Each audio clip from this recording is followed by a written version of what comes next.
Good day mga kakabisi. Welcome to my channel as Father Kai. Another day, another mini vlog. Ngayon na naman tayo nakapag-upload. Ang lulutuin natin ngayon ay gulay na may hipon. Yan, gulay na kalabasa, sitaw, tapos may hipon. Ang gagawin natin dyan ay gagataan natin yan mga kakabisi. Shout out sa mga follower namin dyan. Maraming salamat po sa inyo. Nandalo na po yung manonood ng aming video.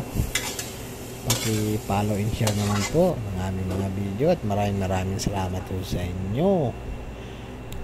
Lalo na po sa mga FW. Welcome po kayo dito. At lagi po kayo mag-iingat dyan. Ang gagawin po natin dyan ay ginataang hipon na may kalabasa sa sitaw. Yan ang aming paboritong gulay ng aking asawa. Kaya laging nagluluto kami ng ganyan. Napakasarap niyan mga kakabisi. Nako, taob na naman ang kaldero ninyo niyan. Hindi ay namin pala. Ubos na naman ang baho niyan. Napakabango.